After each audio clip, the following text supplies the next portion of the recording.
Berkata pengarang Ibn Abi Dawud rahimahullah ta'ala, wa qul inna khairan nasi ba'da Muhammadin. Dan katakanlah, sesungguhnya sebaik-baik manusia setelah Muhammad, wa ziratu kidaman thumma Utsman al-arjahu. Adalah dua wazirnya, yaitu Abu Bakar dan Umar, sebagaimana yang telah kita terangkan.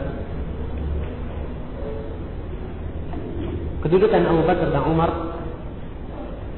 dimaklumi di kalangan para sahabat sendiri. Dalam hadis Amr bin As diriwayatkan oleh Imam Al-Bukhari dan Imam Muslim, beliau bertanya kepada Nabi, ayyun nasi ahabbu ilaika? Siapa manusia yang paling kamu cintai? Maka beliau menjawab, Aisyah. Amr kembali bertanya, minar rijali, dari laki-laki. Karena dia menjawab, abuha, ayahnya, yaitu Abu Bakar.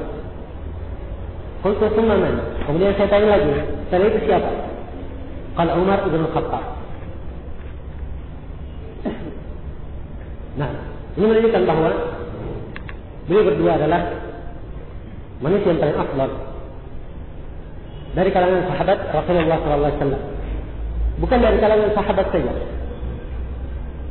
bahkan dari kalangan seluruh manusia selain dari Nabi dan Rasul.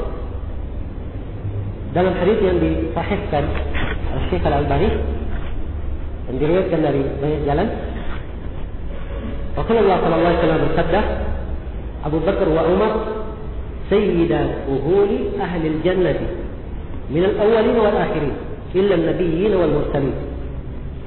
Abu Bakar dan Umar keduanya adalah pemimpin kuhul, penduduk surga, dari manusia yang paling pertama sampai yang paling akhirnya, kecuali Nabi dan Rasul. Yang disebut mereka adalah pemimpin penduduk surga dari seluruh manusia. Dan Ibnu Umar dalam riwayat Bukhari beliau mengatakan, kunna zaman Nabi sallallahu alaihi wasallam la na'dilu bi Abi Bakr ahadan, thumma Umar, thumma Utsman, thumma natruk ashab Rasulullah sallallahu alaihi wasallam la nufadil bainahum. Kata beliau, kami di zaman Nabi sallallahu alaihi wasallam, kami tidak membandingkan Abu Bakar dengan seorang pun. Kemudian setelah Abu Bakar, Umar, kemudian setelah itu Utsman. Kemudian setelah itu kami tinggalkan para sahabat, kami tidak melebihkan sebagiannya di atas sebagian yang lain. Dan Ali bin Abi Thalib sendiri masyhur dari beliau radhiyallahu anhu, beliau berkata, la yufaddilani ahadun ala Abi Bakr wa Umar illa jaladtuhu hatta al-muhtari. Tidak ada seorang pun yang lebih mengutamakan saya di atas Abu Bakar dan Umar, kecuali saya akan cambuk dia. Saya berikan hukum had dengan hukuman orang yang membuat kedustaan, itu dicambuk 80 kali. Ini keutamaan Abu Bakar radhiyallahu ta'ala anhu, Abu Bakar dan Umar. Imam Ahmad berkata, man faddala Aliyan ala Abi Bakr wa Umar atau qaddamahu alaihima fil fadilati wal imamah duna an-nasab fa huwa rafidiyun mubtadi'un fasiqun.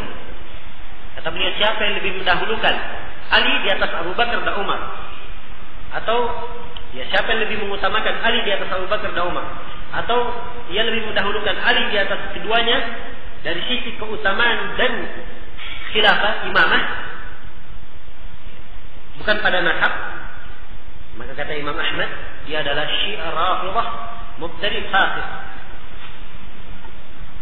Jadi kesimpulan Imam Ahmad, siapa yang mengatakan Ali lebih utama dari Abu Bakar dan Umar dari sisi keutamaan dan khilafah, dia Rafidhah mubtadi' fasik. Kalau dari sisi nasab, mungkin nasab Ali, ya, karena dia adalah keluarga Rasulullah SAW terhitung itu lebih utama daripada Abu Bakar dan Umar. Tapi dari sisi fadilah dan imamah khilafah, siapa yang mendahulukan Ali di atas mereka berdua, maka dia adalah mubtadi, rafidhi, fasik, kata Imam Ahmad. Kemudian setelah menjelaskan tentang kedudukan Abu Bakar dan Umar, setelah itu Utsman, maka pengarang berkata, warabi'uhum khairul bariyati ba'dahum. Yang keempat setelah mereka, yang keempat bersama mereka, kalau dikatakan rabi'uhum, empat dari mereka, berarti semuanya empat, dia yang keempatnya. Ya. Adalah khairul bariyah, sebaik-baik manusia setelah mereka bertiga. Dialah Aliyun. Dia adalah Ali, haliful khairi, bil khairi munjihu. Haliful khairi artinya orang yang terus-menerus mendapatkan kebaikan, terus-menerus continue di atas kebaikan. Bil khairi munjihu, dengan kebaikan terus-menerus ia capai, terus-menerus ia dapatkan.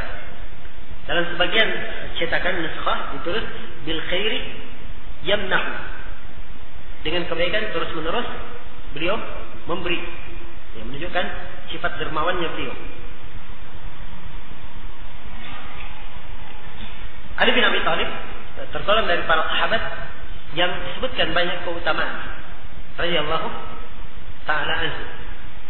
Ya, ada para orang Syiah, mereka berlebihan terhadap Ali bin Abi Thalib radhiyallahu ta'ala anhu. Sampai di kalangan mereka ada yang mengarang buku tentang keutamaan Ali bin Abi Thalib 8 jilid. Ya. Musnad Ali bin Abi Thalib atau keutamaannya. Nah, ini kedustaan dari mereka, sebab tidak mungkin sebanyak itu. Nah, setelah menjelaskan tentang 4 khulafa ar-rasyidin, maka pengarang menegaskan, wa innakum la rahtun la raiba fihimu. Ya, bacanya begitu ya, fihimu. Ala nujabil firdausi bil khuldi tasrahu. Dan sesungguhnya mereka 4 orang khulafa, dan bersama 6 orang yang akan disebut, la raiba fihim, tidak ada keraguan pada mereka.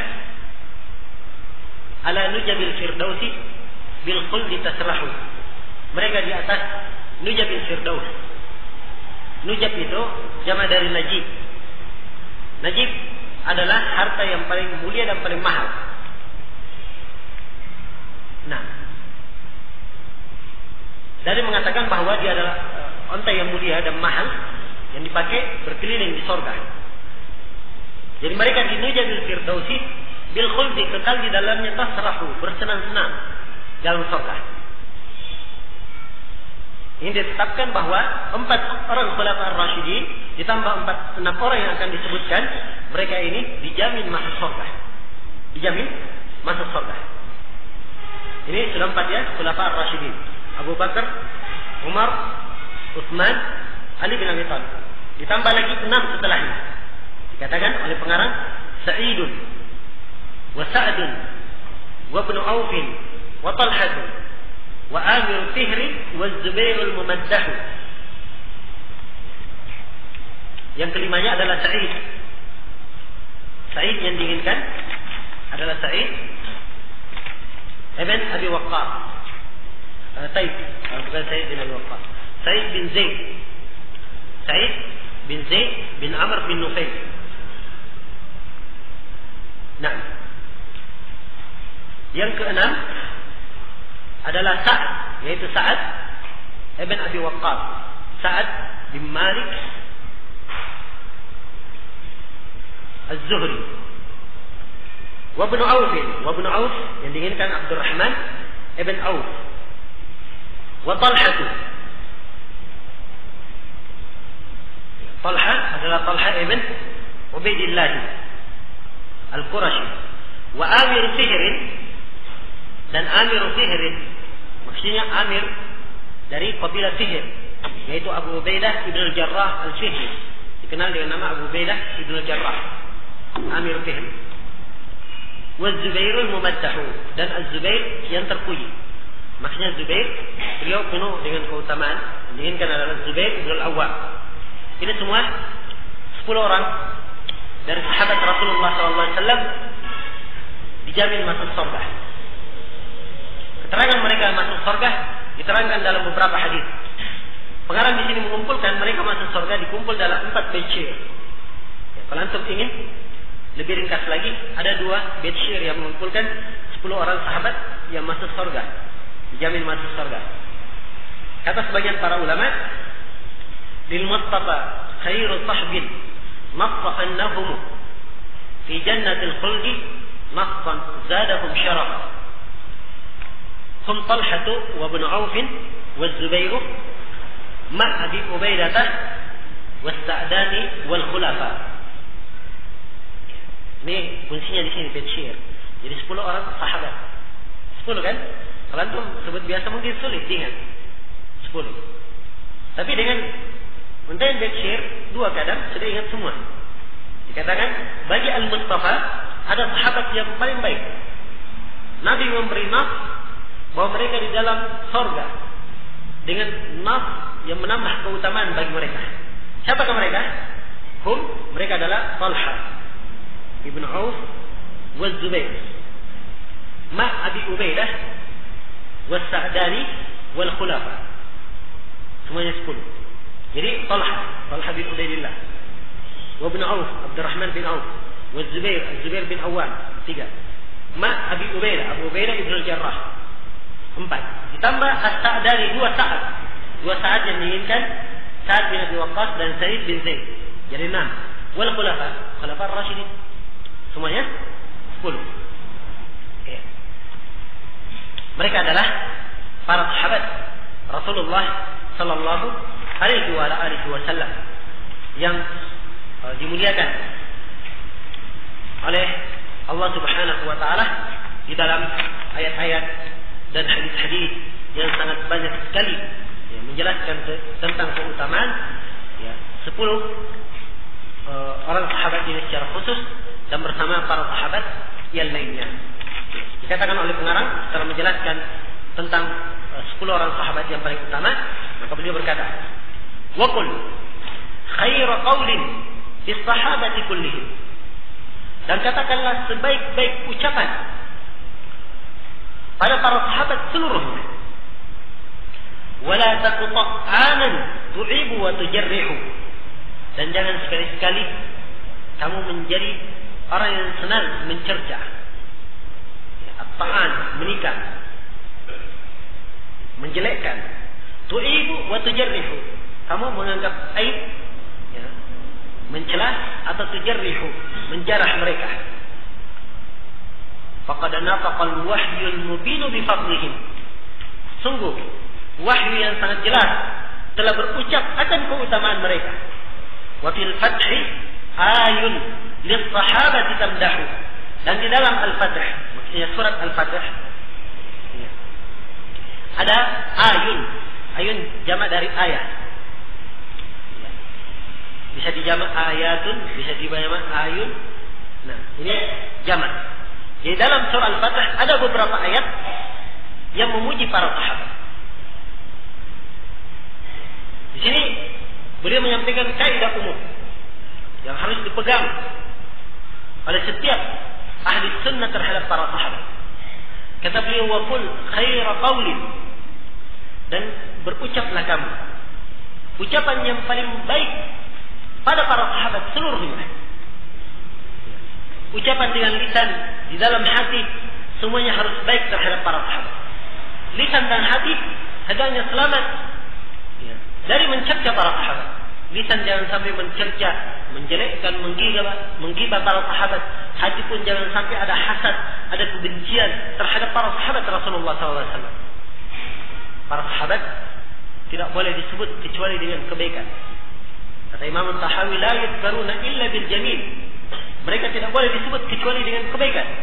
Faman dzakarahum ghairu dzalika, siapa yang menyebut mereka dengan selain dari itu, bahwa ala ghairi sabil, maka dia di atas jalan yang lurus.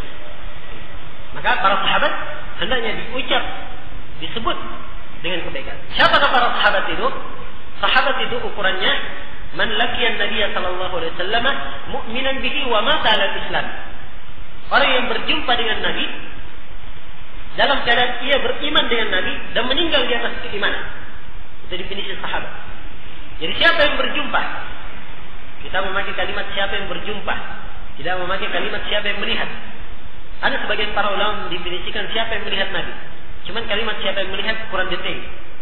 Ya. Kalau kita pakai siapa yang melihat, berarti sahabat yang buta tidak masuk dalam hitungan sahabat.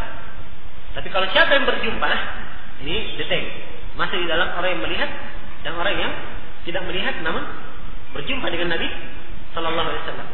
Siapa yang berjumpa dengan Nabi sallallahu alaihi wasallam dalam keadaan dia beriman dengan Nabi. Keluar dari sini orang yang berjumpa dengan Nabi dan belum beriman dengan Nabi. Mukminan bihi, dia beriman dengannya, wa mata ala Islam, dan meninggal di atas keislaman.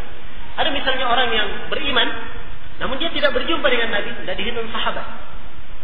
Tidak dihitung sahabat. Sahabat itu kalau berjumpa dengan Nabi sallallahu alaihi wasallam. Ini keutamaan para sahabat. Para sahabat radhiyallahu taala anhum tidak boleh disebut kecuali dengan kebaikan.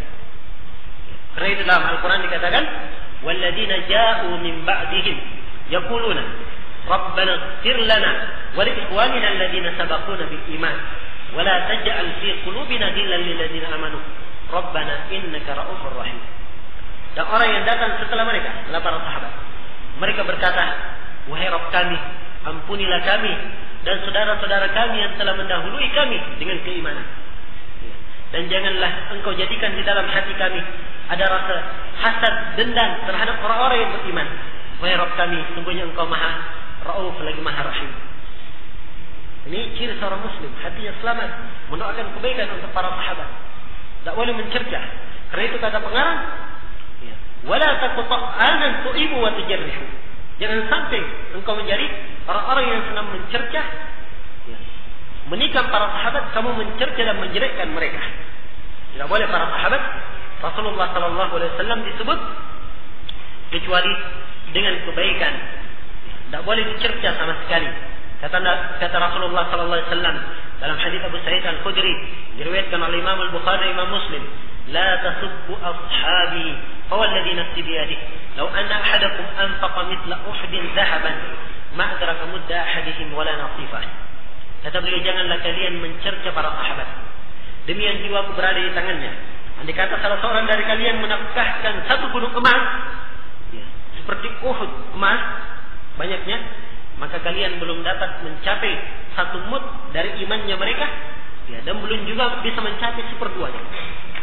Satu mud itu ukuran 2 telapak tangan orang biasa. Satu mud dari keimanannya saja para sahabat kalian tidak bisa capai. Jangan satu mud seperduanya kalian tidak bisa capai. Walaupun kalian telah berkorban dengan bersedekah emas seperti gunung Uhud.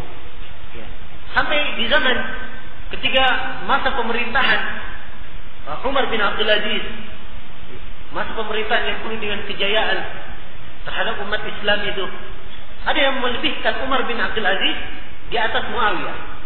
Maka sebagian para ulama a'immah salah mendengarnya, mereka berkata, sesungguhnya debu yang terbang oleh kepala kaki kuda Muawiyah itu lebih utama dari masa pemerintahan Umar bin Abdul Aziz.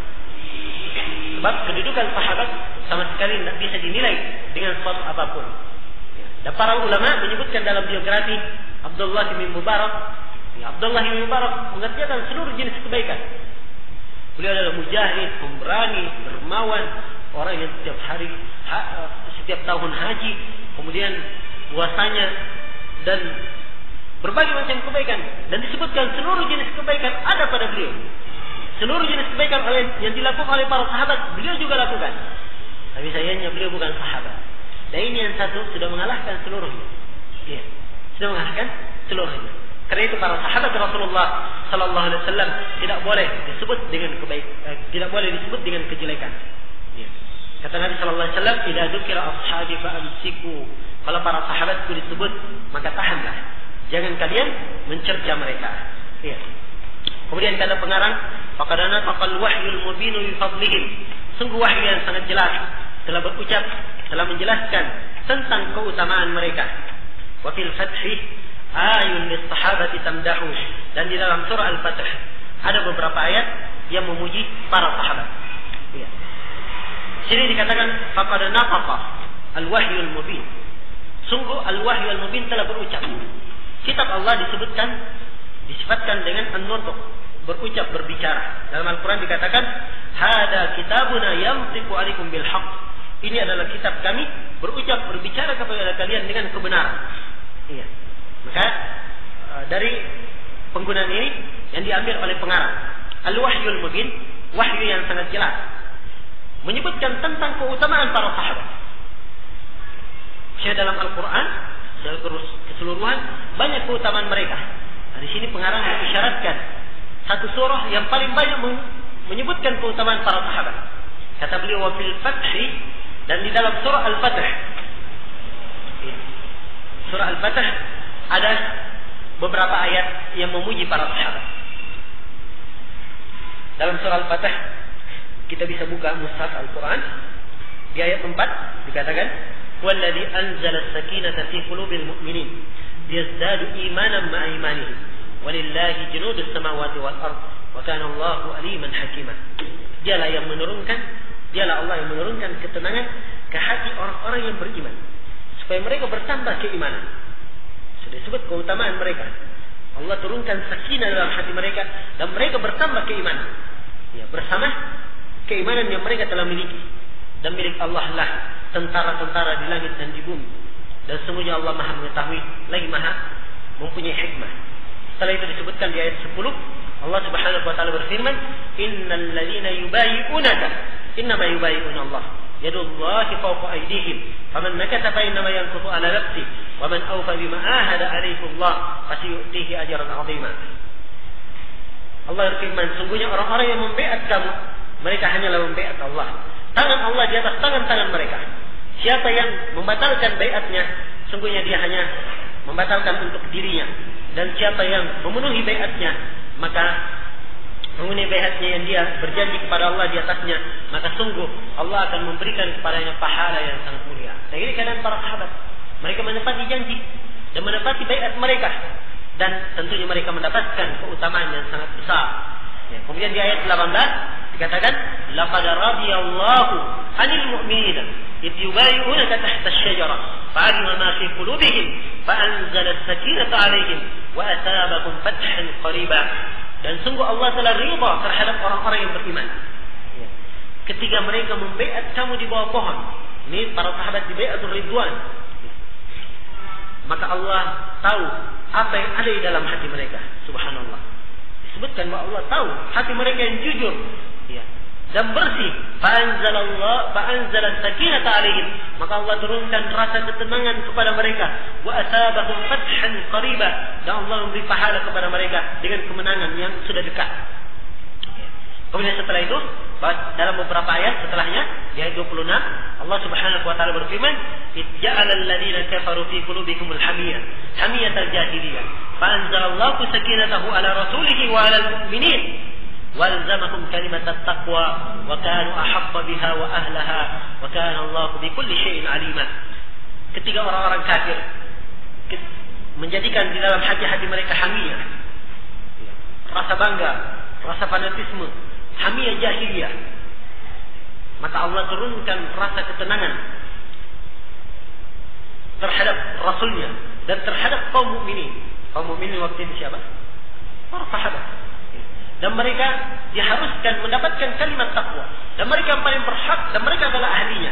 Dan sungguh Allah Maha mengetahui atas segala sesuatu. Ya. Dan di akhir surah ditutup dengan keutamaan mereka. Allah berfirman, Muhammadur Rasulullah walladzina ma'ahu asyidda'u 'alal kuffari ruhama'u bainahum. Sungguhnya Muhammad adalah Rasulullah, orang-orang yang bersamanya Mereka sangat keras terhadap orang kafir, sangat penyayang antara sama mereka. Tarahum ruk'an sujada yabtaguna fadlan minallahi wa ridwana. Kamu lihat mereka ruku, sujud, mencari keutamaan dari Allah dan ridha-Nya. Simahum fi wujuhihim min athari sujud. Tanda mereka ada di wajah-wajah mereka dari bekas sujud. Dzalika mathaluhum fit Taurati wa mathaluhum fil Injil. Demikian perumpamaan mereka dalam Taurat dan perumpamaan mereka dalam Injil. Ini sahabat Rasulullah SAW. Dalam satu surah pujian yang sangat banyak terhadap mereka. Belum lagi di surah-surah lainnya pujian terhadap para sahabat Rasulullah SAW. Karena itu wajar. Ya. Kalau para a'immah benar-benar tegas menjelaskan sesatnya orang-orang yang mengkritik dan membicarakan para sahabat.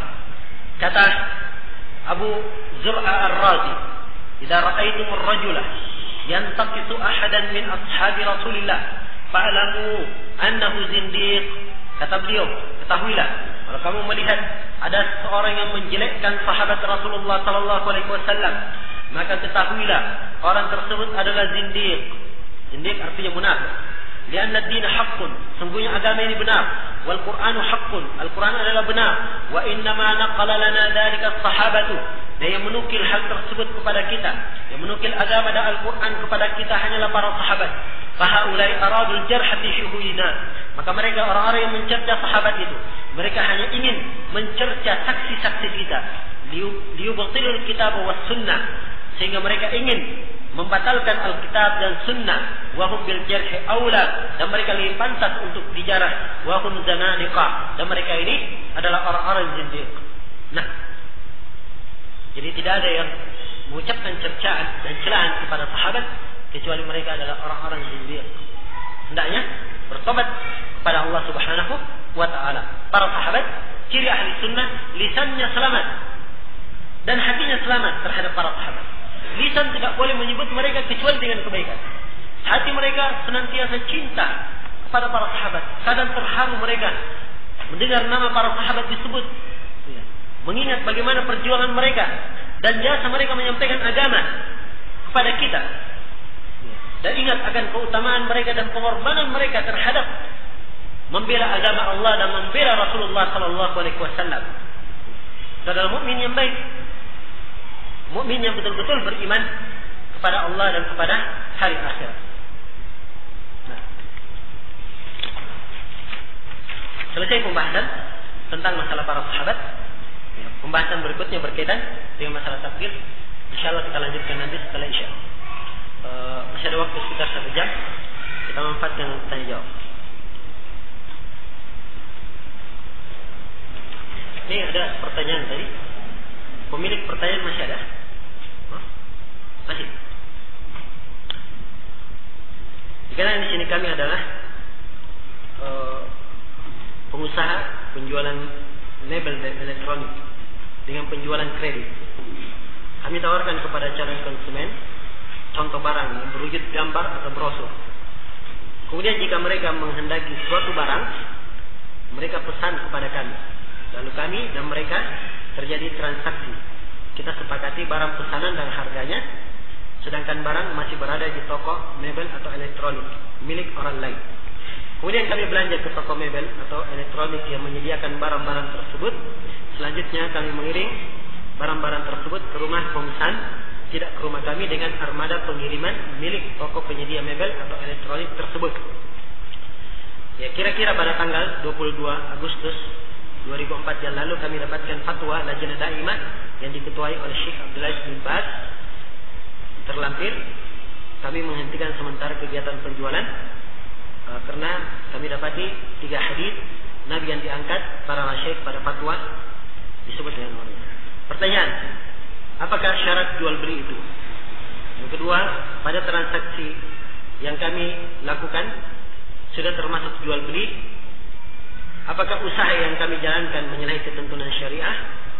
Apakah maksud dari 3 hadis tersebut? Apakah pengusaha konveksi yang menerima pesanan dengan menetapkan harganya sebelum harganya dijahit termasuk orang yang belum termasuk barang yang belum dikuasainya?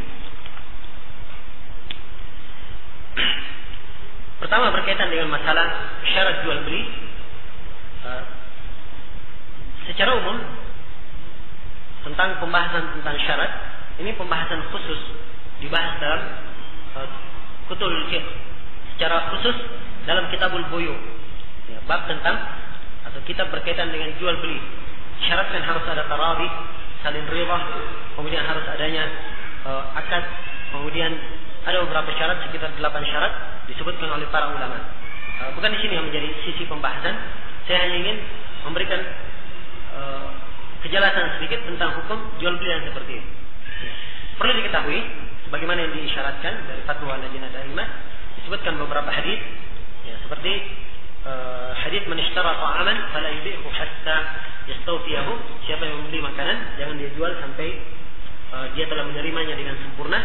Dan juga hadis la tabi' ma laysa indak. Jangan kamu menjual apa-apa yang belum kamu miliki. Ya. Ini hadis adalah hadis yang merupakan tumpuan di dalam permasalahan. Tidak boleh kaidah-kaidah dalam jual beli. Pertama, tidak boleh menjual barang yang belum dia miliki. Nah, maka cara yang seperti disebut di sini dengan bentuk yang digambarkan memang benar adalah cara yang salah dan dianggap sebagai menjual barang yang belum dia miliki. Tapi cara ini bisa diperbaiki dengan cara lain. Cara lain, dia datang kepada penjual atau kepada konsumen, ditawarkan barang, ya, apakah berupa gambar atau brosur. Ada sesuatu yang dia sepakati, sudah disepakati, tidak apa-apa dia bicara harga. Tapi memutuskan, belum diputuskan pada saat itu. Barangnya dia beli dahulu, setelah beli barang dia pegang, dia bawa kepada konsumen yang memesan, baru dia putuskan harga sebenarnya berapa atau kesepakatan. Kalau seperti ini keadaannya akan selamat dari bentuk menjual barang yang belum dia miliki. Jadi dia beli dahulu, kemudian setelah itu baru diserahkan kepada pemiliknya, kepada orang yang memesannya, apakah dia beli secara kontan atau dibeli secara kredit. Ini masalah dikenal di dalam pembahasan para ulama al-mu'asirin dengan istilah bai'ul murabaha lil amir bisyara. Jual beli keuntungan bagi yang meminta untuk dibelikan. Begitu istilahnya. Dia salah satu bentuk dari bentuk kredit. Salah satu bentuk dari bentuk kredit. Secara global memang para ulama sekarang berselisih pendapat boleh atau tidaknya. Yang masyhur dari Syekh Ibnu Utsaimin, beliau mengharamkan cara yang seperti ini. Jadi misalnya ada seseorang butuh motor misalnya, dia datang ke BMT atau datang ke bank, dia katakan saya ingin motor di sana di toko sana, tolong kamu belikan saya, nanti saya bayar kamu cicil, ya, dengan cara cicil. Ini yang seperti yang Syekh Ibnu Utsaimin tidak dibolehkan. Nah, tapi para ulama yang lain seperti Syekh bin Baz, Lajnah Daimah, ya, melihat tentang bolehnya hal tersebut. Sebab tidak ada unsur-unsur riba sepanjang barang dia telah pegang, ya, dan harga ditentukan. Insyaallah yang kuat dalam masalah ini, hal tersebut diperbolehkan.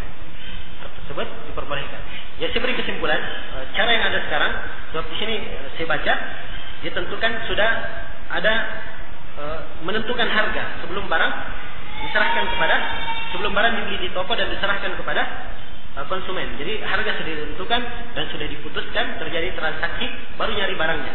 Nah, ini masuk ke dalam kategori menjual barang yang belum dia miliki.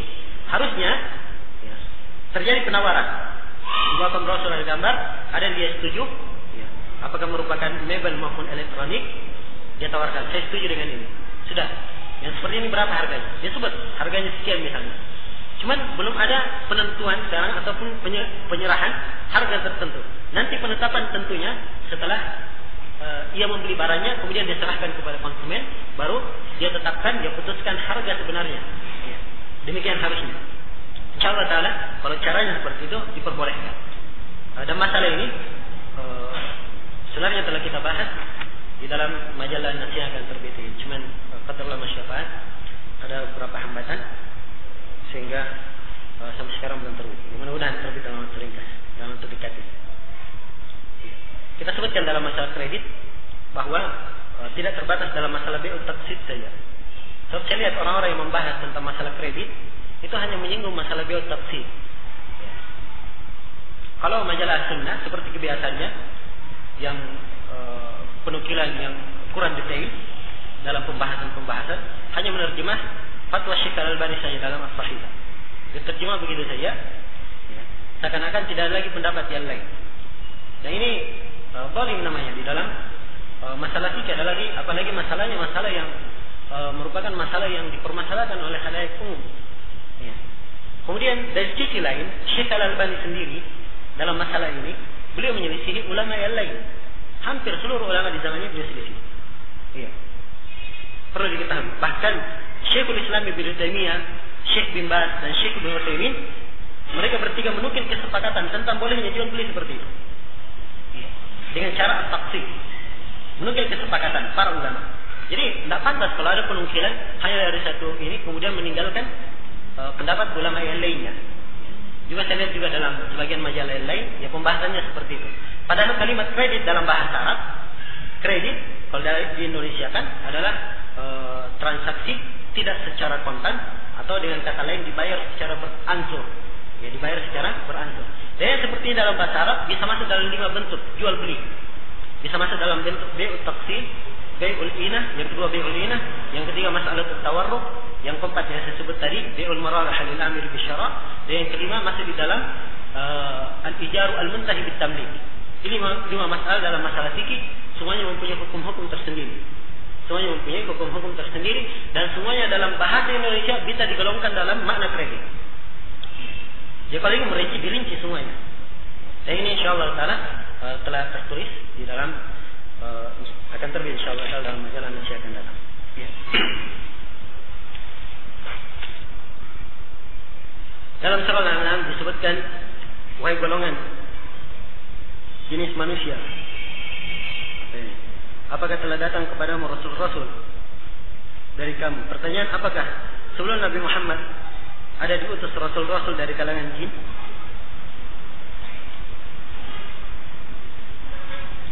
Kayaknya penerjemahnya kurang. Ya ma'syaral jinni wal insi dalam ayat itu. Saya juga enggak hafal nomor ayatnya.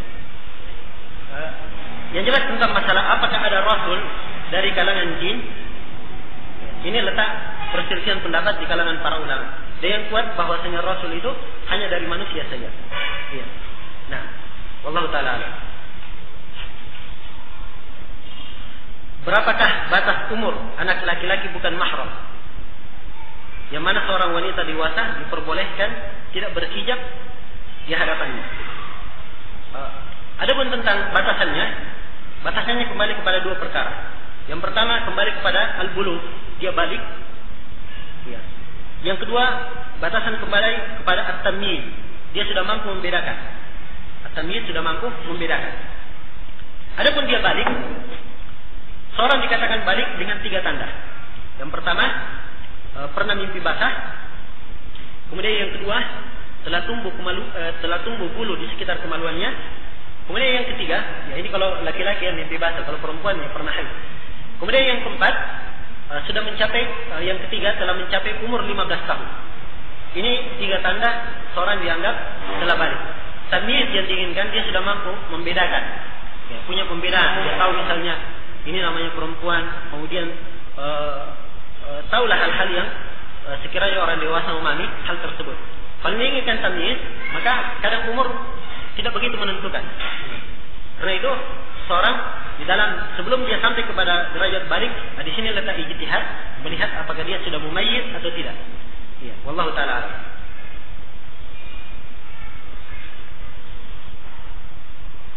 Bolehkah mengeluarkan sedekah dari orang tua yang kikir secara diam-diam dengan sedekah tersebut atas nama orang tua? Tidak apa-apa dikeluarkan. Kalau sedekahnya sifatnya wajib. Sifatnya wajib. Misalnya zakat atau yang semisal dengan itu. Ya. Itu saya kira termasuk perbuatan bakti dari anaknya, ya, sepanjang orang tuanya mungkin untuk dia keluarkan secara diam-diam. Sebab kalau orang tuanya tidak mengeluarkan sedekah yang bermakna zakat wajib, maka dia akan mendapatkan dosa, ya, mendapatkan dosa dan akan menjadi kesengsaraan untuknya di akhirat. Apakah Maryam dan Aisyah menjadi istri Rasulullah SAW di surga kelak? Kalau Maryam, tidak. Ya. Kalau Aisyah, ya istri Nabi.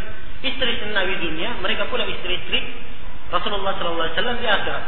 Karena itu istri-istri Nabi, ya mereka tidak boleh nikah sepeninggal Rasulullah SAW.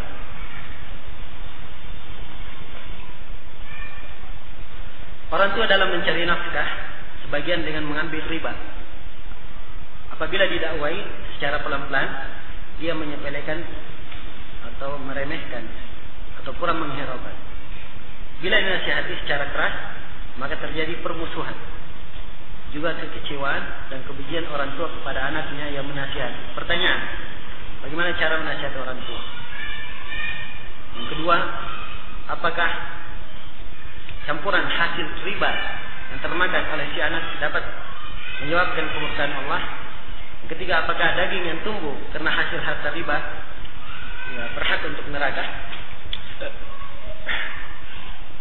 Adapun yang pertama tentang menasihati orang tua.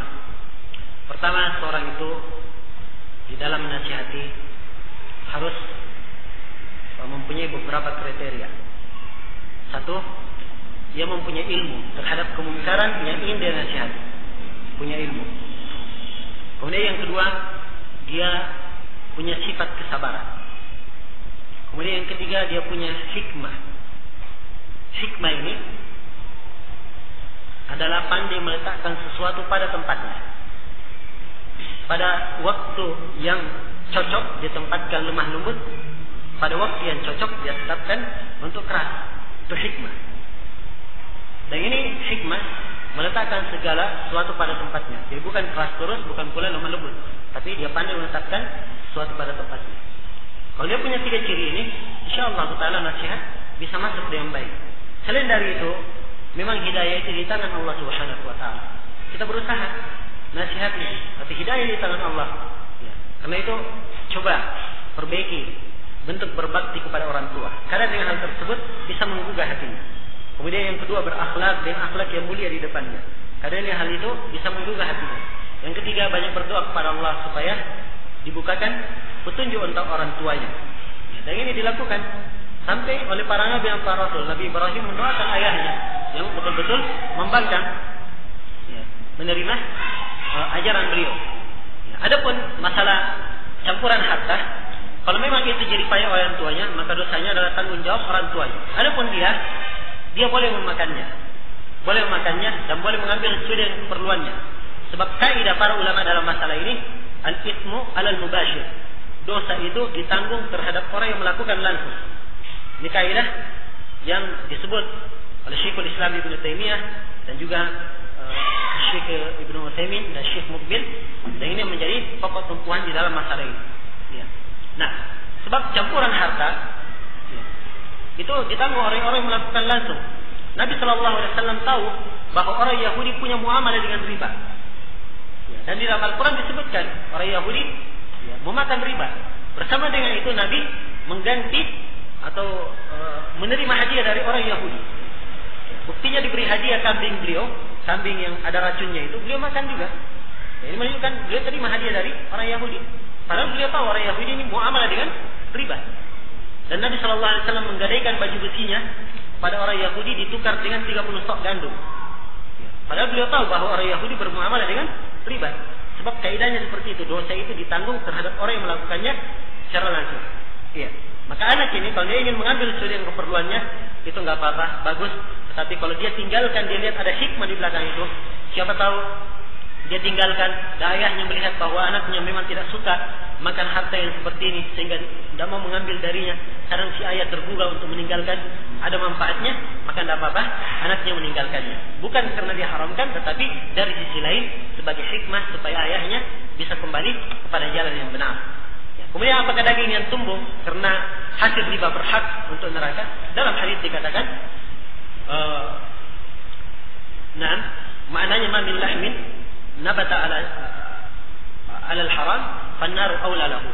Ya. Daging yang tumbuh dari perkara yang haram, maka neraka lebih berhak untuknya.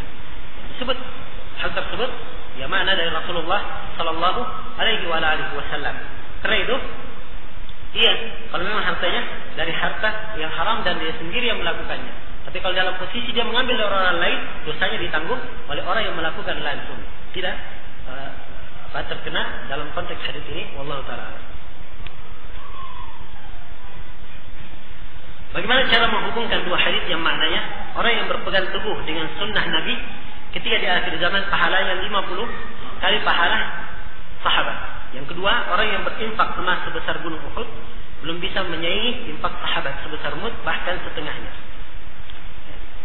Cara mengkompromikannya, yang pertama kita lihat dulu kedudukan hadisnya supaya masuk ke dalam bentuk mengkompromikan. Sebab mengkompromikan artinya dua hadisnya sama kedudukannya sehingga harus dikompromikan. Hadis yang pertama itu lemah tentang masalah orang yang berpegang teguh dengan sunnah 50 kali pahalanya dengan sahabat. Kalau berpegang teguh dengan sunnah bagikan memegang bara api itu sahih dengan lafaz itu. Tapi dengan lafaz 50 kali lebih baik dari para sahabat, ini lafaznya lemah. Satu. Kemudian yang kedua, memang tidak dipungkiri bahwa orang-orang yang datang belakangan menerapkan sunnah keutamaannya lebih besar. Ya.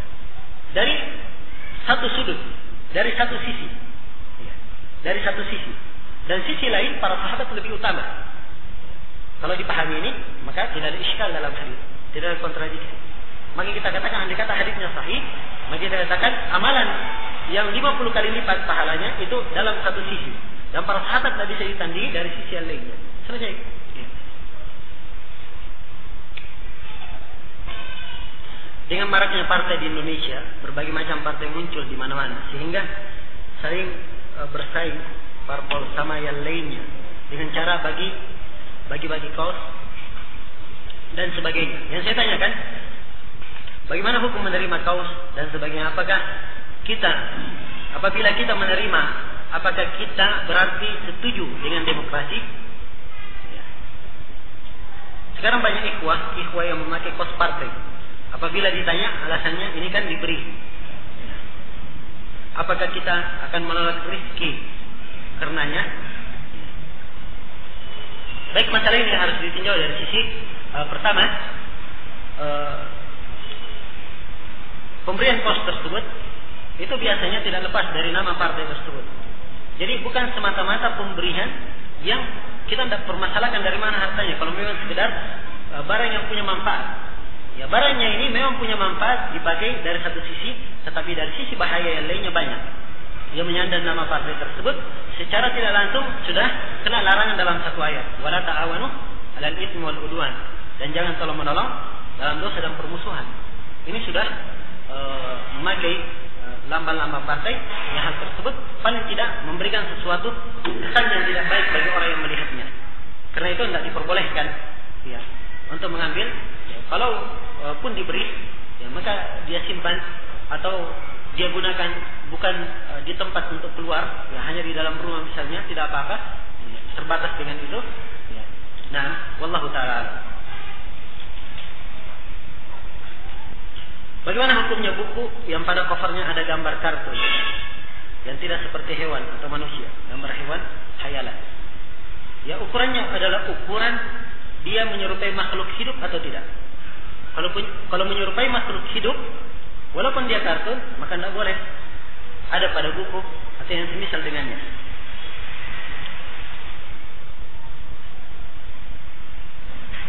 Mohon dijelaskan tentang hukum meminta bantuan dengan proposal. Kalau ini masalah sebenarnya saya punya jawaban,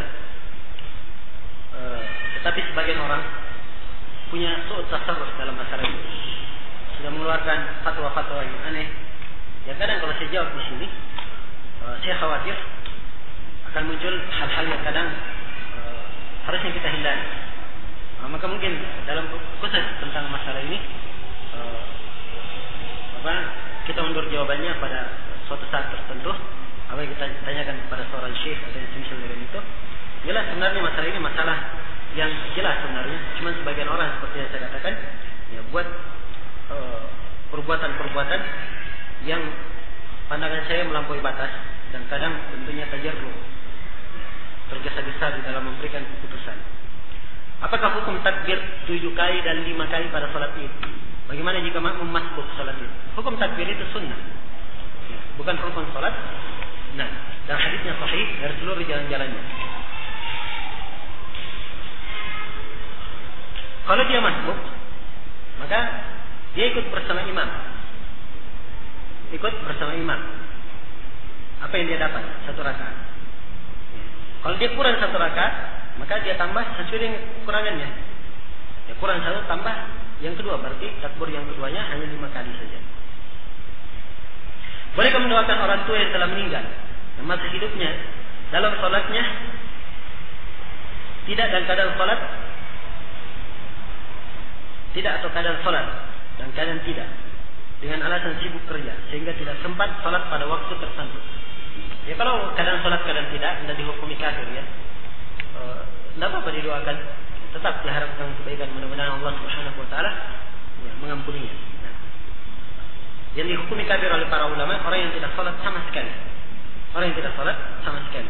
Adapun kalau dia keadaan salat keadaan tidak, kalau ada masa-masa tertentu dia salat, maka ini terhitung pelaku dosa besar. Belum dikafirkan. Demikian Syekh Ibnu Utsaimin merinci di dalam Syarhul Mumti'. Bolehkah kita menjamak salat sebelum berangkat safar masih di kampung? Boleh saja. Ya, kalau memang waktu dia safar, misalnya dia safar waktu duhur, maka sebaiknya dia safar dalam keadaan sudah dia jamak antara duhur dan asar. Namun kalau dia sudah berjalan sebelum duhur dia berjalan, maka dia jamak saja di jalan. Ya, demikian. Ketika di dalam safar. Allah Maha mendengar. Bolehkah kita menetapkan telinga bagi Allah? Tidak boleh ditetapkan dari sini. Tidak boleh ditetapkan dari sini. Perlu diketahui bahwa penetapan diambil dari konteks. Ya, jangan menetapkan sesuatu hanya dengan kemungkinan. Hanya dengan kemungkinan. Dan ini tidak dibenarkan. Dalam masalah-masalah tertentu saja, tidak ada nas yang menegaskan, tidak ada nas yang menafikan. Juga para ulama tidak berbicara, apalagi seperti masalah yang seperti ini. Jadi tidak boleh ditetapkan hanya dengan hadis ini saja. Allah Taala.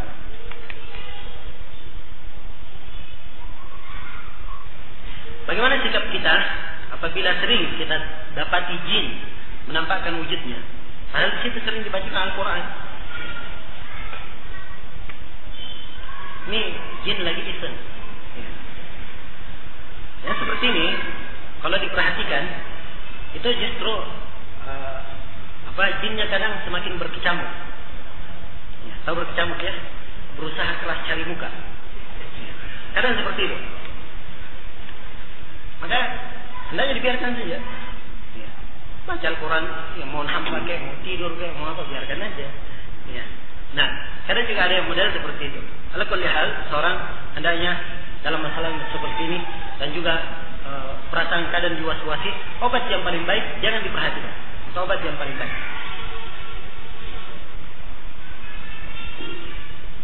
Apakah jin itu bisa kita pukul? Karena sikap kurang ajar, dia mengganggu kita. Nah tergantung keadaan. Kalau memang sikapnya kurang ajar, bentuk mengganggu, tak apa-apa dipukul. Ya, sebagaimana Abu Hurairah ketika menangkap iblis atau syaitan, tangkap. Abu Hurairah sudah memberikan hukuman, tapi dia janji akan tidak mengulangi, maka dilepaskan. Ya, sampai 3 kalinya, ya Abu Hurairah sudah pasti, tapi dia mengajari Abu Hurairah, ya, ayat kursi, dikatakan kau baca ayat ini, kamu tidak akan diganggu oleh syaitan. Nah, dengan hal tersebut akhirnya Abu Hurairah membebaskannya lagi, kemudian dia lapor kepada Nabi. Nabi berkata, sadaqaka wa huwa kadhib. Dia jujur kepada kamu dan dia sendiri adalah pendusta. Nah, apa beda syaitan, jin dan iblis?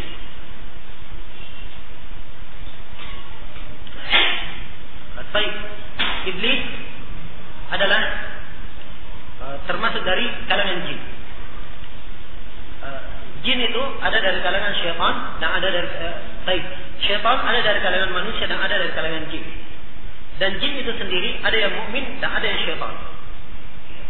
Globalnya begitu. Bagaimana hukumnya mencari nafkah malam hari? Tidak tahu mencari nafkah malam hari. Kira nas dalam Al-Quran dan Sunnah yang melarang tentang hal tersebut. Dan asalnya, adalah al-bara'atul asliyah. Asalnya segala sesuatu adalah halal dan boleh dilakukan. Walladzi ja'ala lakum ma fil ardi jami'an. Dialah Allah yang menjadikan untuk kalian apa yang di bumi seluruhnya. Ini asal yang dipegang oleh para ulama. Ya. Adapun ayat-ayat yang menerangkan bahwa waja'alna al-laila libasa waja'alna an-nahara ma'asya, kami jadikan malam sebagai pakaian, maksudnya tidur, kemudian siang kami jadikan sebagai ma'asya, mencari nafkah ya untuk kehidupan. Ayat ini ya bukanlah suatu bentuk kewajiban, tetapi ayat ini adalah penjelasan tentang umumnya keadaan manusia. Umumnya keadaan manusia, mereka di waktu siang mencari nafkah, di waktu malam mereka tidur, itu umumnya. Tapi bukan artinya larangan untuk mencari nafkah di malam hari. Maka boleh dia mencari nafkah di malam hari kalau memang di situ ada kehidupan baginya dan ada kebaikan. Nah, asalnya seperti yang kita sebutkan tadi, tidak ada dalil yang melarang. Wallahu taala. Sungguhnya masyarakat kita masih banyak yang belum mengenal sunnah, baik makna maupun mengamalkannya. Dengan alasan sunnah itu adalah dikerjakan berpahala, kalau ditinggalkan berdosa. Dan kalau ditinggalkan tidak berdosa. Agar Ustaz menerangkan hakikat sunnah-sunnah itu. Kita sebutkan ya makna sunnah dalam banyak pertemuan, bahwa sunnah itu punya dua makna. Ada makna umum dan ada makna khusus. Makna umum, sunnah kadang bermakna Islam itu sendiri. Ini makna umum. Makna khusus tergantung ulama yang menggunakannya. Ulama mana? Kalau dia ulama hadis, sunnah artinya adalah hadis Rasulullah SAW. Kalau dia adalah ulama fikih, sunnah artinya adalah hukum setelah wajib. Ini yang diinginkan di sini dalam penggunaan fikih. Kalau dia ulama usul fikih, sunnah adalah selain Al-Quran. Nah, dan kadang ada yang menamakan sunnah yang bermakna perbuatan para sahabat. Ada yang memanakan sunnah seperti itu. Jadi tidak bisa dikatakan sunnah satu saja mananya. Dilihat letak penggunaannya. Kalau misalnya dikatakan 2 rakaat sebelum subuh adalah sunnah, maka sunnah di sini penggunaan siapa? Ulama fikih, yaitu hukumnya sunnah. Tapi kalau dikatakan menghormati para sahabat adalah bagian dari sunnah. Sunnah di sini bermakna umum. Ini bermakna Islam itu sendiri. Ya, sunnah yang merupakan pembeda antara ahli sunnah dan ahli bidah. Iya. Dan kalau dikatakan ini adalah sunnah Rasulullah, dia sebutkan hadisnya. Ya, berarti sunnah di sini adalah hadis Rasulullah Sallallahu Alaihi Wasallam. Tergantung penggunaannya. Iya.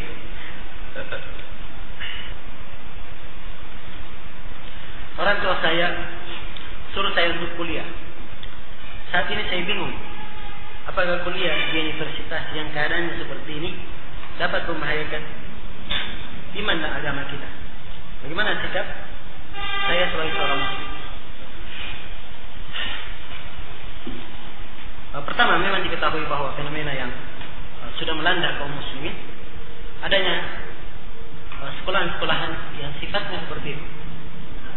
Karena dari sisi akhlak yang merusak dan merusak keimanan, adanya percampur bauran antara laki-laki dan perempuan, kemudian pendidikan yang betul-betul pendidikan yang jauh dari agama Islam. Kemudian demikian pula adanya bentuk-bentuk pelajaran, bentuk pelajaran tersebut kadang pelajaran yang diharamkan dalam syariah, seperti filsafat ya, dan lain-lainnya. Maka harusnya setiap muslim menjaga dirinya jangan sampai terjadi dalam fitnah. Dan Nabi SAW mengatakan dalam hadis Al-Miqdad bin Aswad, "Innamas sa'idu laman jinni wal fitan, innamas sa'idu laman jinni wal fitan, innamas sa'idu laman jinni wal fitan. Wa liman batuliya fa sabara fa waha." Sungguhnya orang-orang yang beruntung itu adalah orang yang dijauhkan dari fitnah. Beliau ulangi 3 kali.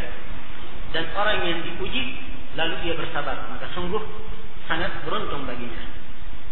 Ya. Maka berhindar dari fitnah merupakan perkara yang sangat penting. Ya, kalau memang dia mampu untuk hal tersebut. Namun ada keadaan-keadaan tertentu memang kita lihat pada keadaan sebagian ikhwah memang sulit dikompromikan antara keinginannya untuk menghindar dari fitnah dan keinginan orang tuanya yang kadang sifatnya membahayakan dirinya. Maka seperti ini letak ijtihad, fattaqullaha mastata'tum. Bertakwalah kalian kepada Allah sesuai dengan kemampuan kalian. Iya.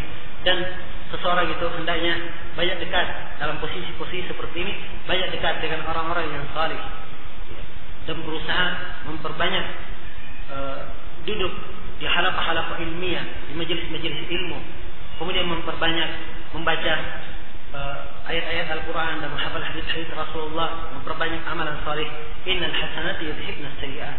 Sungguhnya kebaikan-kebaikan itu menggugurkan kejelekan-kejelekan. Wallahu ta'ala alam. Apakah jin juga meninggal dan mengalami azab kubur? Iya. Jin juga meninggal dan mengalami azab kubur. Sebab adab kubur itu berlaku untuk jin dan manusia. Tidak ada dalil yang membedakan. Apakah yang dimaksud dengan jarah nisbi antara Imam Malik dan Ibnu Ishaq? Jarah nisbi. Saya kira namanya tidak dinamakan jarah nisbi.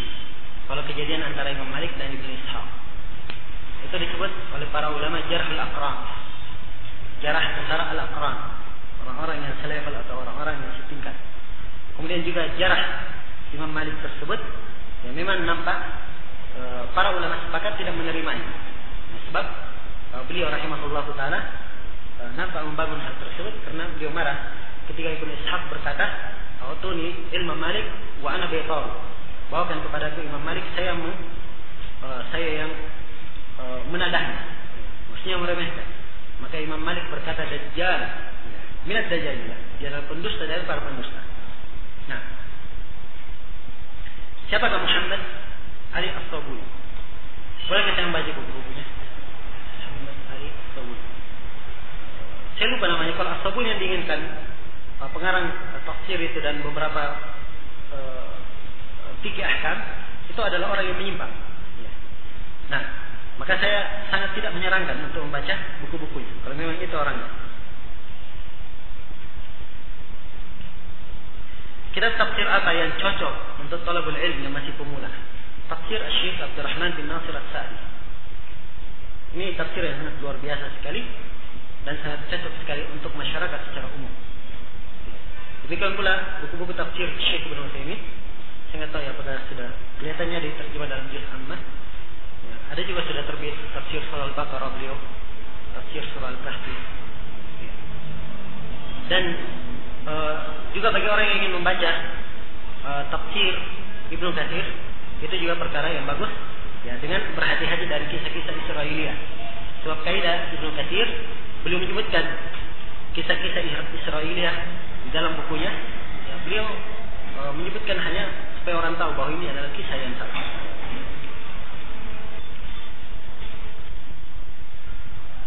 Dalam matan risalah Ushulus Tsalatsa, mengapa ilmu saja yang diterangkan dengan rinci, sedangkan amal, dakwah, dan sabar tidak dirinci? Oh, ini bukan di Ushulus Tsalatsa ya. Ini di Thalatsatul Usul. Dibedakan antara Ushulus Tsalatsa dan Thalatsatul Usul.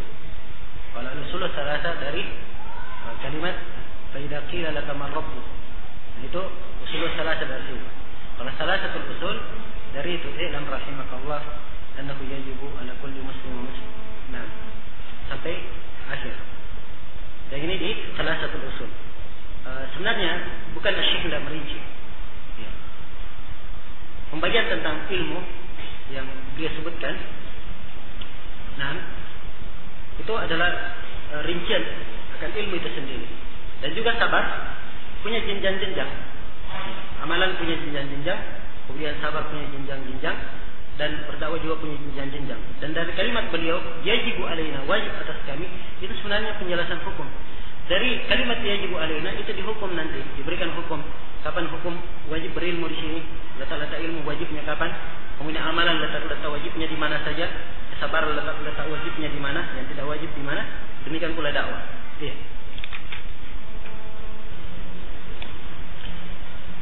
Ana adalah musafir di sini. Ketika salat zuhur berjamaah ikut. Kemudian salat ana berjamaah jamaah asar. Pada waktu asar ada di masjid sehingga disuruh untuk salat lagi sebagaimana saya sampaikan dulu. Maka salat itu adalah nafilah.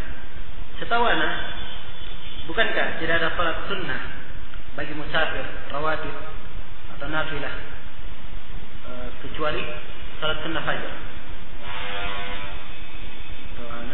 Bukankah tidak ada salat sunnah bagi musafir, rawatib atau nafilah kecuali salat sunnah fajar? Tidak, itu salat sunnah nawafil yang diinginkan, salat sunnah yang mempunyai salat sunnah nafilah mutlak atau rawatib. Ya, tapi kalau dia sifatnya adalah salat sunnah yang punya sebab, dan ini punya sebab, ya, dia di masjid, orang salat harus dia ikut. Sebabnya dia ikut karena dia di masjid. Tetap dia ikut berjamaah. Jika dia di masjid, maka dia tidak ikut salat tersebut. Jadi bedakan antara hukum ini dan yang lainnya. Apakah hadis qudsi termasuk kalam Allah? Para ulama menyebutkan bahwa ada perbedaan antara Al-Quran dan hadis qudsi. Al-Quran adalah kalam Allah secara lafaz dan makna dari Allah. Nah, adapun hadis qudsi disebutkan oleh para ulama bahwa maknanya dari Allah dan Rasulullah SAW yang melafazkannya. Iya, kita yang saya tahu sekarang. Wallahu ta'ala a'lam. Apakah hukum rokok mutlak haram? Iya, mutlak haram. Hukum rokok.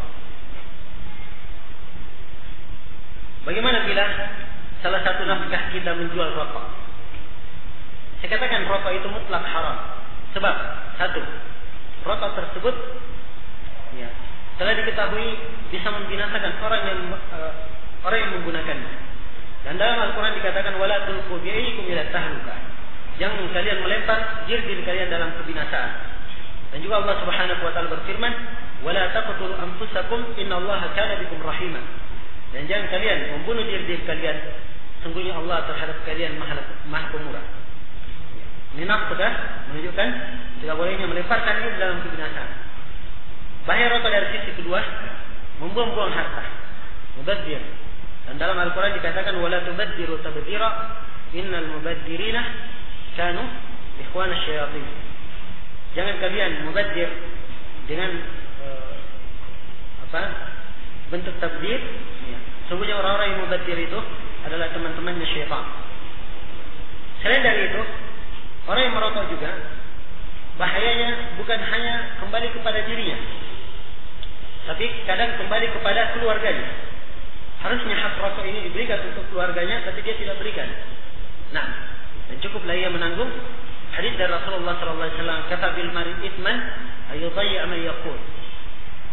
Seorang itu cukup dianggap berdosa kalau dia melantarkan orang yang wajib dia berikan nafkah kepadanya. Dari sisi lain, orang yang merokok bahayanya bukan hanya pada dirinya, juga asapnya kadang membahayakan orang yang di sekitarnya. Kalau posisinya seperti ini, maka di dalam Al-Quran dikatakan walladzina yu'duna al-mu'minina wal mu'minati bighairi maktasabu faqad ihtamalu buhtanan wa itsman mubina. Orang-orang yang menyakiti, mengganggu kaum mukminin dan mukminat tanpa dosa yang dia lakukan, maka sungguh dia telah membuat kedustaan dan dosa yang sangat besar. Setelah ini tidak boleh dikatakan bahwa hukum rokok haramnya tidak mutlak. Nah, mutlak. Karena itu orang yang menjual rokok hendaknya bertobat kepada Allah Subhanahu wa taala. Dan mengingat bahwa Allah telah melarang dalam Al-Quran, "Wala ta'awanu 'alal itsmi wal 'udwan." Dan jangan kalian tolong menolong di dalam dosa dan permusuhan. Innal ladzina yuhibbuna an tashi'a al-fahishatu bil ladzina amanu lahum tayyib. Apa ya dulu ini atau lahum adabun fid dunya wal akhirah.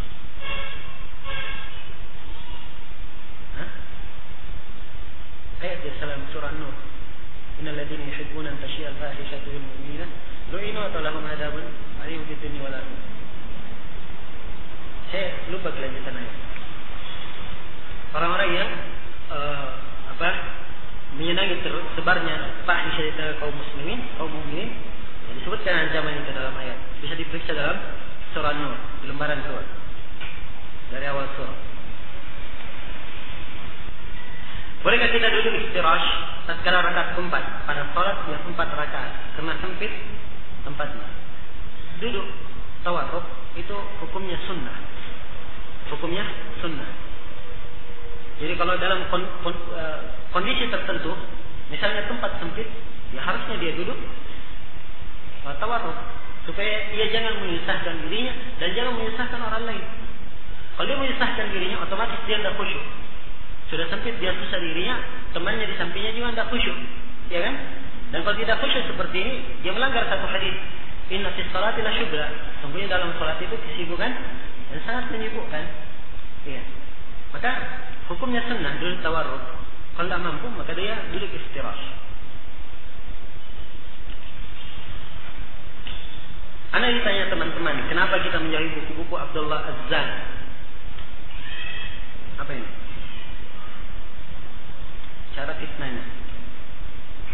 Ya, Abdullah Az-Zan tidak dikenal dengan keilmuan, hanya dikenal dengan hamasah dan pemikiran-pemikiran yang berseberangan dengan syariat Islam. Ya, dan dia adalah tokoh ikhwan muslimin yang dikenal dan juga menganut pemahaman yang menyimpang.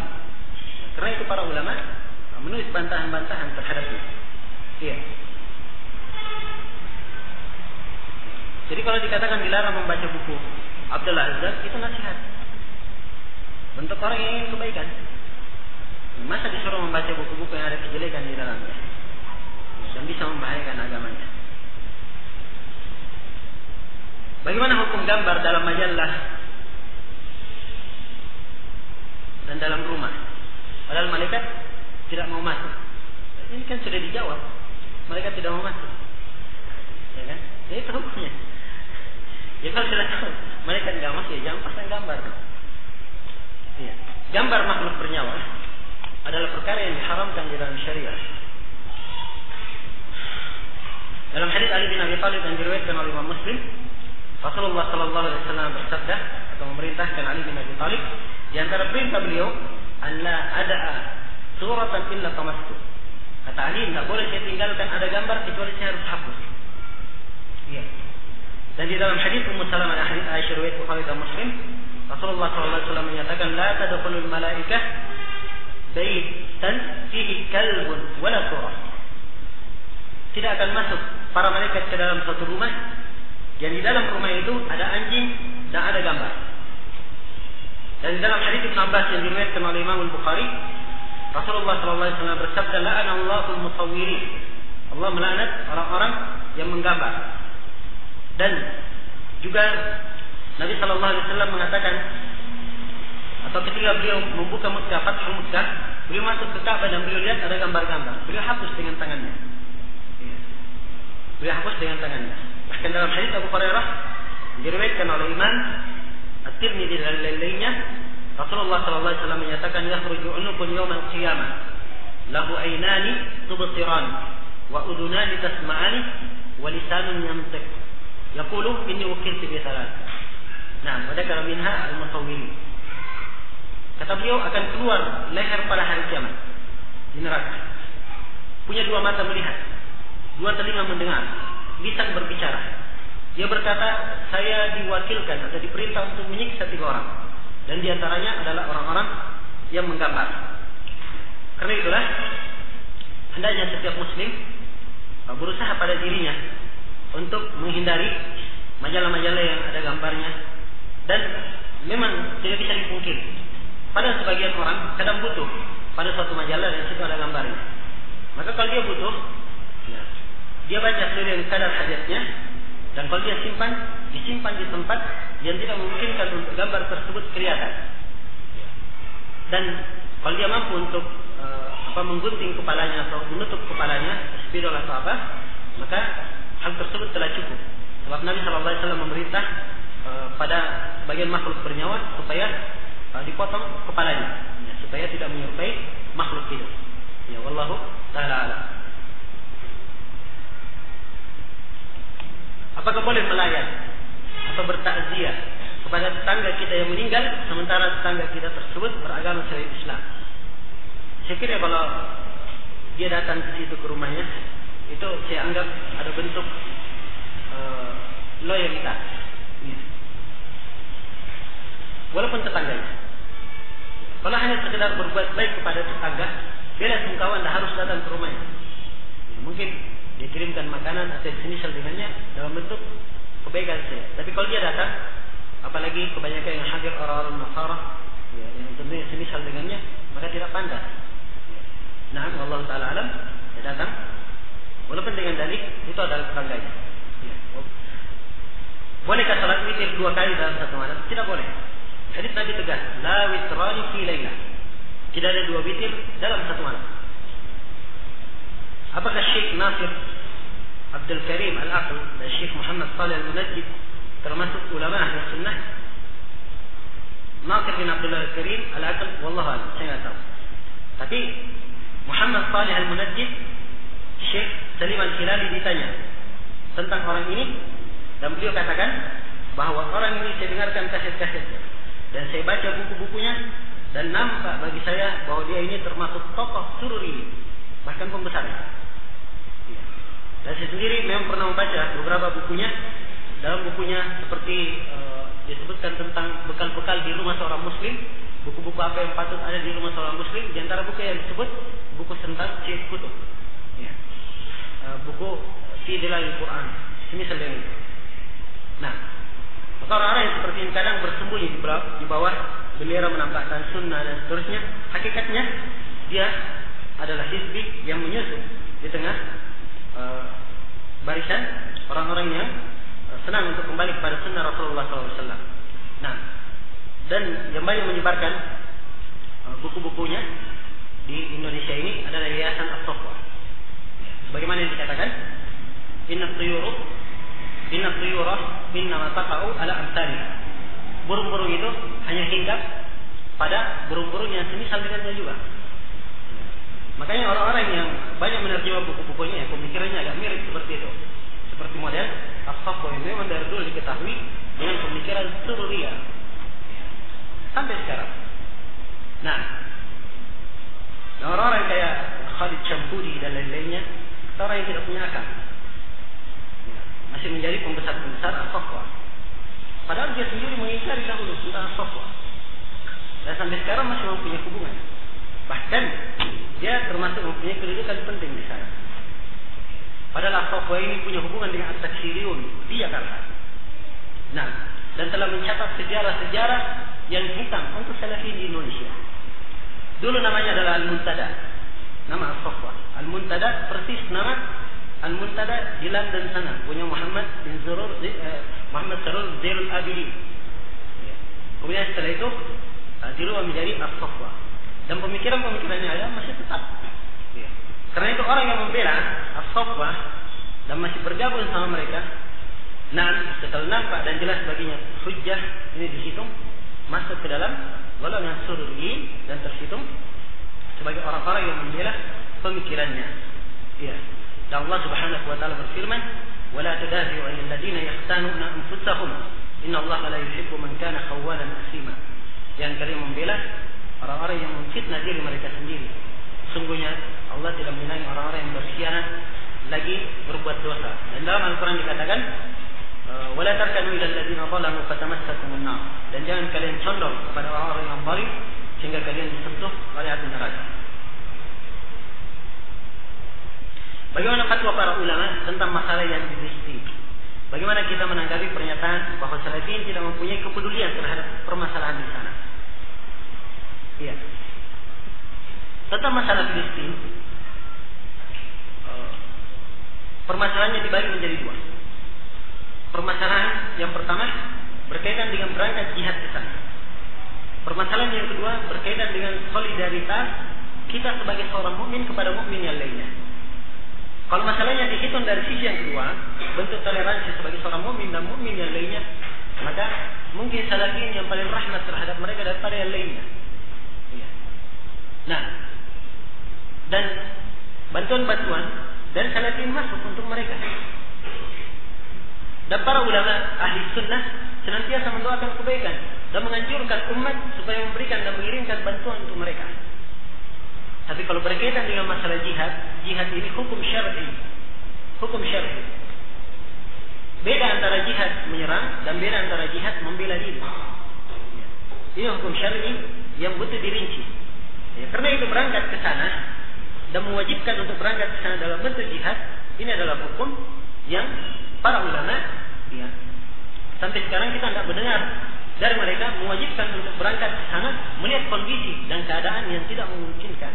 Ya, tidak seperti dulu pada saat dan masa di Afghanistan, para ulama ahli sunnah memberikan fatwa ke sana. Ya. Dan ketika diberi fatwa ke sana, Salafiyin yang paling tepat. Nah, dan juga ketika terjadi masalah-masalah, alhamdulillah mereka yang jujur menerapkan. Cuman orang-orang yang menggembar-gemborkan perangkat jihad, ya, perangkat jihad paling depan, Ya, begitu betul-betul terbuka jihad, hilang di selam bumi. Ini menunjukkan adanya kedustaan, hanya sekedar yang membuat kedustaan terhadap orang lain dan tidak jujur. Nah, karena itu kita doakan saudara-saudara kita di sana, mudah-mudahan Allah Subhanahu wa taala menolong mereka ya, dan memusnahkan musuh-musuh mereka, orang-orang Yahudi ya, yang telah melampaui batas tersebut. Ya, Allah taala. Apa bacaan yang disyariatkan ketika khatib duduk di antara dua khutbah? Tidak ada bacaan khusus. Tidak ada bacaan khusus. Namun sebagian para ulama di dalam permasalahan doa mustajabah pada hari Jumat, ada di kalangan para ulama yang memandang bahwa doa istijabah itu letaknya antara dua khutbah ketika imam sedang duduk. Mereka berdalilkan dengan hadis riwayat Muslim, namun hadisnya dikritik oleh Imam Ad-Darqutni. Sebab dari jalan Makramah bin Bukair meriwayatkan dari ayahnya, dan Makramah tidak mendengar dari ayahnya. Dan hadis yang lebih kuat dari itu dalam riwayat yang lain menunjukkan bahwa waktu mustajabah bukan antara dua khutbah, tetapi antara asar dan maghrib. Setelah asar sampai terbenamnya matahari. Nah, di sini waktu mustajabah untuk berdoa. Ada satu saat di situ seorang berdoa, apabila mencocoki waktunya, maka doanya pasti dikabulkan. Karena itu diperintah untuk berdoa pada hari Jumat pada waktu tersebut. Bagaimana hukum arisan? Tergantung jenis arisannya. Tergantung jenis arisannya. Ini mungkin kita akan bahas nanti di majalah Al-Nasihat, insyaallah. Kita akan uraikan tentang masalah hukum kuis, kemudian undian, juga masalah arisan, menerima bonus, menerima hadiah, hukum kartu kredit, kartu ATM dan semisal ini, insyaallah kita bahas. Dari masalah-masalah yang sifatnya kekinian.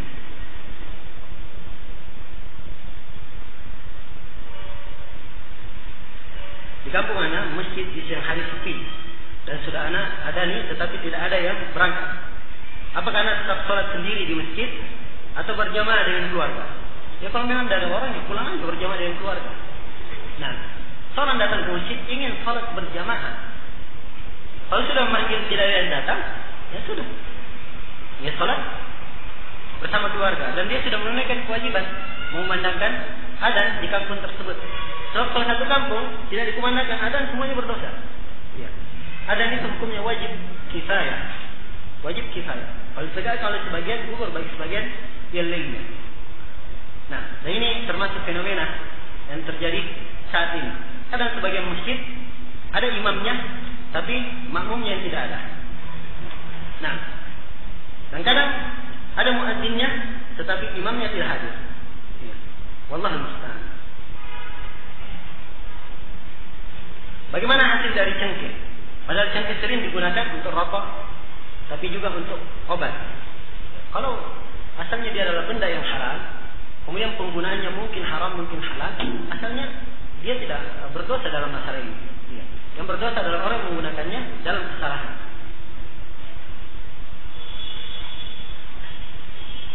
Mohon dijelaskan tentang hukum isbal, tetapi tidak sombong. Hukumnya tetap haram. Isbal itu diharamkan. Isbal artinya menurunkan kain melewati mata kaki. Itu definisi isbal. Dan hukumnya adalah haram. Hukumnya adalah haram walaupun tidak sombong. Sebab hadis-hadis konteksnya mutlak. Dalam hadis Ibnu Umar riwayat Bukhari, "Man jarra thawbahu khuyala ma asfala min al-ka'bayn fa huwa fin nar." Apa-apa yang di bawah mata kaki maka letaknya dalam neraka. Nah, adapun hadis "Man jarra thawbahu khuyala", siapa yang menyeret pakaiannya dalam keadaan sombong, kalimat sombong di sini bukan pembatasan. Iya. Tapi menunjukkan salah satu bentuk orang yang melakukan isbal. Kenapa kita katakan bukan pembatasan? Sebab Nabi memerintahkan mutlak, dan di dalam hadis-hadis yang lain disebutkan Nabi melarang secara mutlak, dan dalam hadis-hadis yang lain Nabi melarang beberapa orang untuk tidak isbal, dan ilahnya bukan karena sombong. Perempuan ketika dilarang, ketika Nabi menyebutkan larangan isbal, maka salah seorang dari sahabat bertanya, "Ya Rasulullah, bagaimana dengan perempuan? Ya, kaki-kaki mereka akan kelihatan." Nah, kata Nabi, turunkan sejengkal. Ya, turunkan sejengkal. Mereka berkata masih kelihatan. Turunkan 1 hasta, tidak lagi lebih dari itu. Ini jawaban Nabi. Dari sini kata sebagian para ulama, kita lihat sisi pendalilannya. Jadi ketika Nabi berkata melarang tentang isbal, para sahabiat memahami bahwa ini adalah berlaku umum. Ya, berlaku umum. Untuk yang sombong maupun tidak sombong. Karena itu dia langsung tanya, bagaimana dengan perempuan ya Rasulullah? Kakinya kelihatan. Jadi hajat menurunkan bukan karena sombong, karena kakinya kelihatan. Dipahami oleh sahabiah ini. Maka Nabi berkata, tidak apa-apa dia turunkan.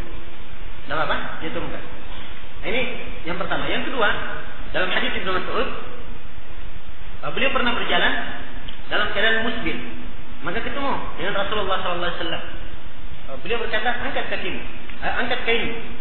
Kata Ibnu Mas'ud, ya Rasulullah, kaki saya cacat.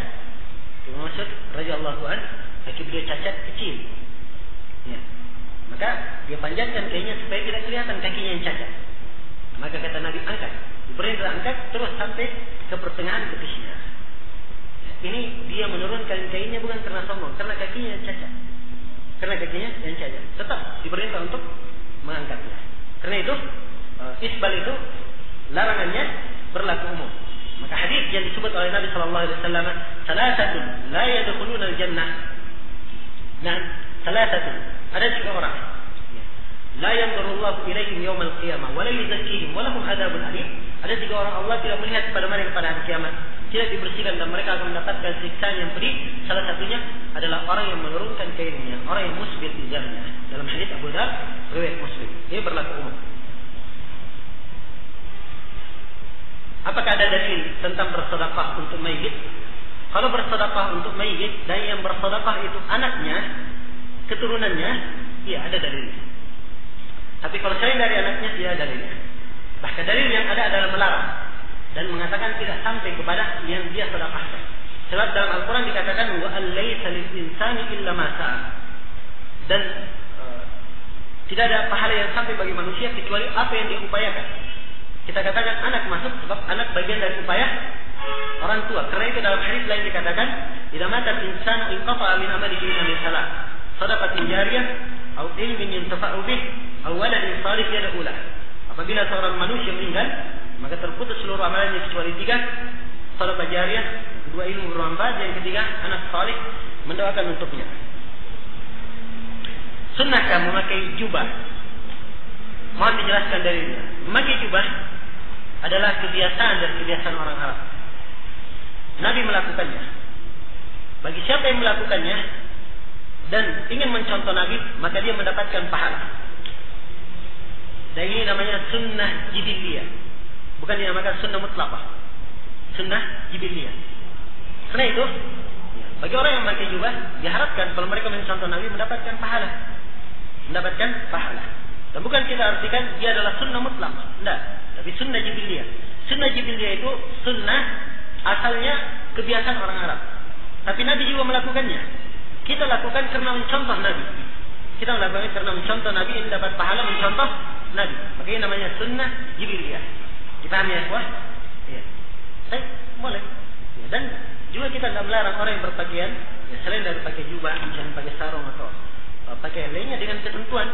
Pakaiannya tebal, kemudian tidak ketat, ya, kemudian tidak menampakkan auratnya. Nah, seperti sebagian pakaian ketat sehingga kadang menampakkan aurat, dan kadang waliyadzubillah pada saat salat sujud, ya kelihatan sebagian auratnya. Nah, orang yang kelihatan kemaluannya misalnya begitu sujud, kelihatan dari luar, itu batal salatnya. Batal salatnya. Ya, bagi yang memakai pakaian celana yang ketat, pada saat salat dia pakai sarung atau yang semisal dengan hal tersebut. Ya, wallahu taala. Jika kita mengetahui kesalahan seorang, namun masih ada kebaikannya, apakah boleh menjauhinya? Contoh Arifin Ilham. Cuma tanya Ja'far Warqali. Kan teman dekatnya ya. Allah ya. Ini ada 2 jawaban. Jadi yang satu pertanyaan umum, kemudian dia beri contoh. Kita jawab yang umumnya, kemudian kita jawab contohnya. Kalau berkaitan dengan umumnya, seorang diketahui kesalahan. namun masih ada kebaikannya. Jenis kesalahan itu bertingkat-tingkat. Ada kesalahan yang kecil, ada kesalahan yang besar. Ya. Dan orang yang bersalah juga berbeda-beda. Ada yang bersalah tidak tahu, ada yang bersalah dia cuma ikut-ikutan, ada yang bersalah memang keras kepala. Ya.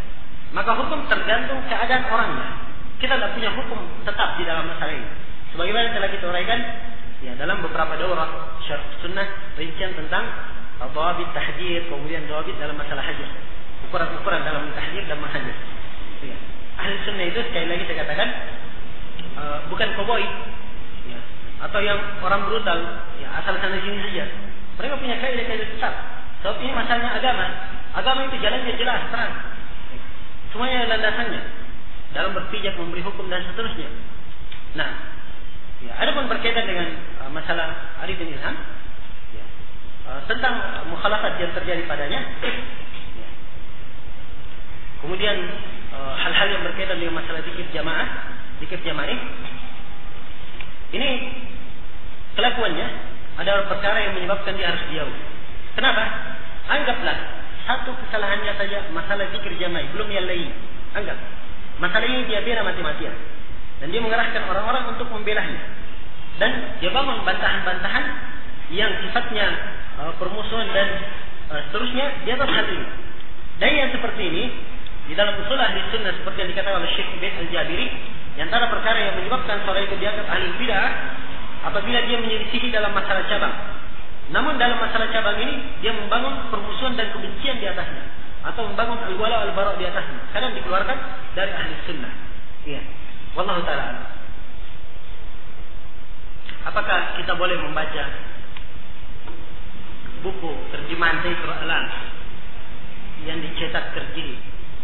Saya nggak tahu ya siapa yang menerjemah. Saya pernah membaca ada sebagian terjemahan Taysir Alam dan penerjemahnya nggak bagus. Iya.